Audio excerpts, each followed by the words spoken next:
بسم اللہ والحمدللہ والصلاة والسلام علی رسول اللہ. Welcome to Quran time academy with Qasim Ahmed. السلام علیکم ورحمۃ اللہ وبرکاتہ. امید کرتا ہوں آپ لوگ خیریت سے ہوں گے. اللہ تعالی ہمیشہ آپ سب کو اپنی حفظ و امان میں رکھے، ناگہانی آفات سے محفوظ رکھے. آمین ثم آمین. ہم لوگوں نے پہلے بھی پڑھ چکا ہے، لیکن کچھ لوگوں کی تھیوریز آئیں کہ سر اس کے باوجود بھی ہمیں سمجھ میں نہیں آیا، تو آج ہم لوگ جو ہے وہ نون ساکن اور تنوین کے قاعدے پڑھنے جا رہے ہیں. آج جو ہم لوگ پڑھنے جا رہے ہیں وہ ہے نون ساکن اور تنوین کے قاعدے. اچھا، نون ساکن اور تنوین کے میں بتا چکا ہوں 4 قاعدے ہیں. اگر آپ لوگ چاہیں اور نہیں سمجھ آ رہے تو بھائی رائٹ ڈاؤن کر لیجیے، اپنے پاس نوٹ ڈاؤن کر لیں، کوئی پیڈ بنا لیں تجوید کے نام سے، بہت کام آئے گا آپ لوگوں کو. لکھیے نون ساکن اور تنوین کے 4 قاعدے. نمبر 1 اظہار، ادغام، اخفاء اور اقلاب. یہ 4 قاعدے ہیں. اچھا، اس کے اندر ادغام کی 2 کنڈیشنز ہیں. میں بہت ایزی وے میں سمجھا رہا ہوں. اگر آپ لوگوں کو ڈیٹیل میں سمجھنا ہے، ایک ایک چیز سمجھنی ہے، تو آپ لوگ مجھے کمنٹ باکس میں بھی بتا سکتے ہیں یا آپ لوگ میسج بھی کر سکتے ہیں. میں انشاءاللہ آپ لوگوں کو ڈیٹیل میں سمجھا دوں گا. لیکن یہ صرف اور صرف اس لیے کہ ڈیلی روٹین میں جب آپ لوگ قرآن شریف پڑھتے ہیں تو کس طرح سے رولز کو فالو کریں، میں یہاں پہ صرف وہی ویڈیو بناتا ہوں. اگر آپ لوگ اس ویڈیو کو بھی دیکھ لیں گے تو پھر آپ کو مطلب کچھ سمجھنے کی یا کچھ اور کرنے کی ضرورت نہیں ہے. یہی سمجھیں، اس کو اپلائی کریں، انشاءاللہ آپ لوگ جو ہے وہ قرآن مجید اچھا پڑھنا شروع ہو جائیں گے، تجوید کے ساتھ پڑھنا شروع ہو جائیں گے. اور اگر آپ چاہتے ہیں کہ میں آپ کو قاری بنا دوں، بہت اچھا مطلب آپ کمپٹیشن میں حصہ لے لیں اور یہ سارا معاملہ ہو جائے، تو اس کے لیے ہمارے پاس ڈیٹیلنگ کورس ہے. آپ لوگ جو ہے وہ کانٹیکٹ کیجئے، انشاءاللہ میں آپ لوگوں کی کلاسز جو ہے وہ ارینج کروا دوں گا. چلیے لیسن کی طرف چلتے ہیں. سب سے پہلے ہے اظہار. میں بتا چکا ہوں نون ساکن اور تنوین کے بعد اظہار کس طرح سے ہوتا ہے. حروف حلقی میں نے بتائے تھے 6 ہیں. حمزہ ہا، عین ہا، غین خا. یہ ہم نے مخرج میں بھی پڑھا تھا، مخارج میں پڑھا تھا.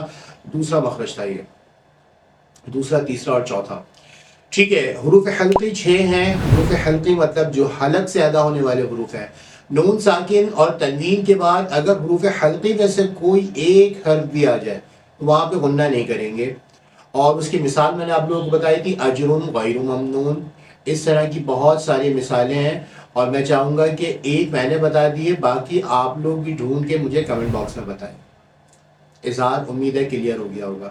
اب آتے ہیں نمبر 2 کی طرف. نمبر 2 ہے آپ کا ادغام. ادغام کے لیے آپ کو کیا یاد کرنا ہے؟ حروف یرملون یاد کرنے ہیں. حروف یرملون بھی 6 ہیں. یا میم، واو نون، را لام.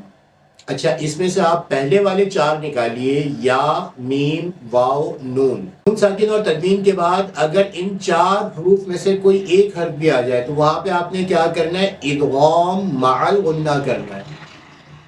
اور اگر را لام آ جائے تو ادغام بلا غنہ کرنا ہے. اچھا، اب میں آپ لوگوں کو تھوڑا سا بتا دیتا ہوں ادغام کسے کہتے ہیں. ادغام کے معنی ہیں ملانا.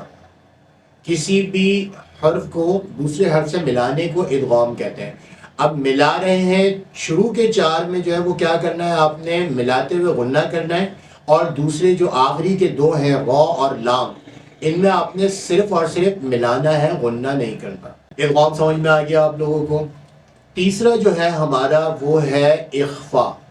اخفاء کے لیے آپ لوگوں کو تھوڑی سی پریشانی یہ ہوگی کیونکہ حروف اخفاء جو ہے وہ زیادہ ہیں. تو ایک تو آپ لوگوں نے یاد کر لیے، حمزہ، عین، حا، غین، خا حروف حلقی ہو گئے. یرملون، یا میم، واو نون، را لام. لیکن اخفاء جو ہے وہ ہے 15.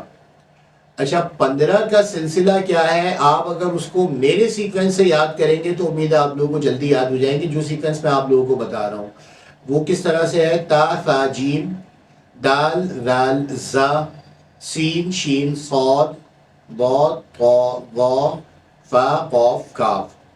آپ لوگ ایسے بھی کر سکتے ہیں، تا، ثا، جیم، دال، ذال، زا، سین، شین، صاد، ضاد، طا، ظا، فا، قاف، کاف. یہ ہو گیا جی 15. نون ساکن اور تنوین کے بعد اخفاء کا کوئی ایک حرف بھی آ جائے تو آپ نے وہاں پہ کیا کرنا ہے؟ اخفاء کرنا ہے. من انفسکم، ذرات شرا یرہ. اچھا، یہ دوسری والی ایگزامپل میں آپ کی ادغام کی ایگزامپل بھی آ گئی. پہلے ذرات نہیں پڑھنا، ذرات. شرً یرا جو ہے وہ ایک را دوسرے مطلب ایک را یا سے مل رہا ہے، اور یہاں پہ تنوین کے بعد جو ہے وہ یرملون کا یا آ گیا. ٹھیک ہے. اسی طرح کی ایگزامپلز جو ہے وہ آپ لوگ بھی ڈھونڈیے اور مجھے بھی بتائیے. 3 ہو گئے. اچھا اب رہ گیا اقلاب. اس کو یاد کرنا مسئلہ نہیں ہے، اس کو سمجھنا مسئلہ ہے، کیونکہ یہ صرف ایک ہی ہے. نون ساکن اور تنوین کے بعد اگر با آ جائے تو پھر آپ نے کیا کرنا ہے، نون ساکن کو میم سے بدل کر وہاں پہ غنہ کر کے پڑھیں گے. اچھا با آ جائے گا تو آپ نے کیا کرنا ہے، نون ساکن کو میم سے بدل دینا ہے. ابھی سمجھ میں نہیں آیا، ایگزامپل سمجھ میں آئے گا. میم بعدی، یہ نون ساکن آ گیا یہاں پہ میم بعدی، تو من نہیں پڑھنا، میم پڑھنا ہے. آپ لوگوں کو واضح محسوس ہو رہا ہوگا فرق. میم بعدی میم سے بدل دیا. اب تنوین کی ایگزامپل لے لیجئے.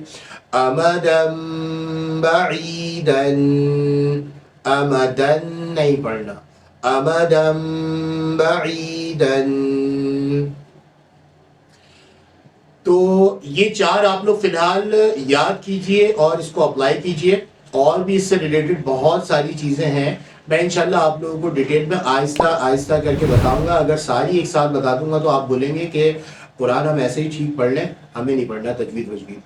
اس کا مقصد صرف اور صرف یہی ہوتا ہے ویڈیو کو ایزی بنانے کا، کہ آپ لوگ اس کو اپلائی کریں، آپ لوگ اس کے لیے یوز ٹو ہو جائیں، پھر انشاءاللہ ہم لوگ جو ہے وہ نیکسٹ رولز کی طرف جائیں گے. تو ابھی فی الحال یہ 4 یاد کیجیے. اگر کوئی کنفیوژن ہو تو آپ لوگ پوچھ سکتے ہیں، انشاءاللہ میں آپ لوگوں کو جواب دوں گا.